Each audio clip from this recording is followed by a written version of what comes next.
चलो बच्चों ये अगला क्वेश्चन देखते हैं।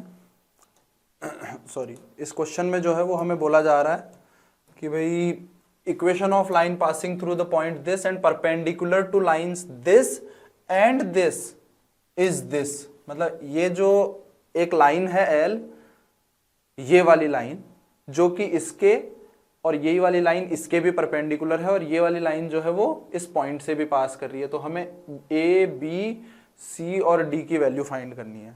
तो देखो दो तीन बातें हैं कि भाई सबसे पहली बात तो ये लाइन ये जो लाइन है, ये वाली लाइन इस पॉइंट से पास कर रही है, तो इसका मतलब है पास करवा देते हैं।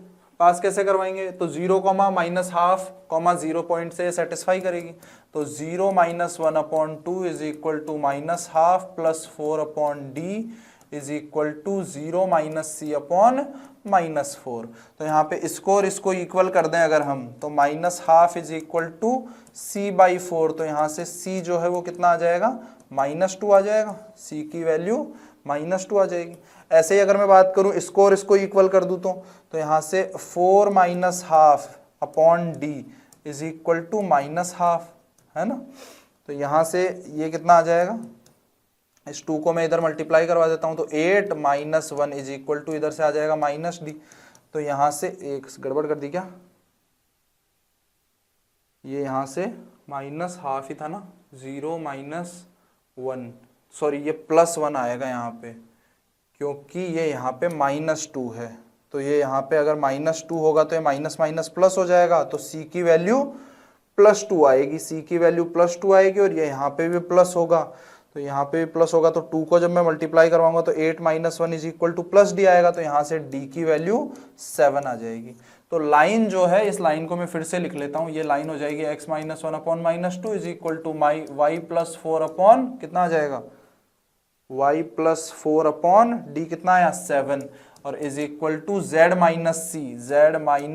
c कितना है अपने पास में? 2/-4। तो ये हमें गिवन लाइन आ गई। अब ये लाइन जो है वो इस वेक्टर और इस वेक्टर दोनों के ही क्या है? परपेंडिकुलर है। इसका मतलब है इस लाइन के जो पैरेलल वेक्टर है वो और इस लाइन के जो पैरेलल वेक्टर है वो दोनों का डॉट प्रोडक्ट 0 आएगा। तो सबसे पहली बात तो -2i यहाँ से यहाँ इस वेक्टर और -2i प्लस 7j -4k, इसके साथ में डॉट, इसको मैं बी वेक्टर बोल दे रहा हूँ, इसके साथ में डॉट प्रोडक्ट 0 करवाना है, इसका भी एंड इसका भी। ठीक है, तो सबसे पहले तो कितना आ जाएगा? -2 प्लस 7a, फिर उसके बाद में -4b, ये 0 के इक्वल आएगा। ऐसे यहां से करवा देते हैं। यहां से कितना आएगा?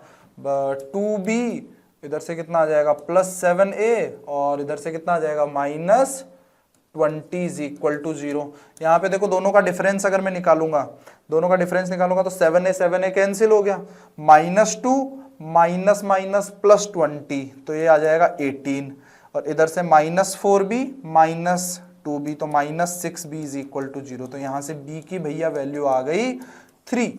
b की वैल्यू अगर 3 आ गई तो यहाँ पे पुट कर दिया, ये 12 to 14, तो a की वैल्यू यहाँ से आ गई 2, तो a की वैल्यू आ गई 2। तो 2 क्या पूछ रहा है? a + b + c + d, तो a + b + c + d में 2 से तो अच्छा कैंसिल तो नहीं होंगे, 2 7 + 3 10 10 + 4 14, तो 14 हमारा करेक्ट आंसर हो जाएगा। ठीक है।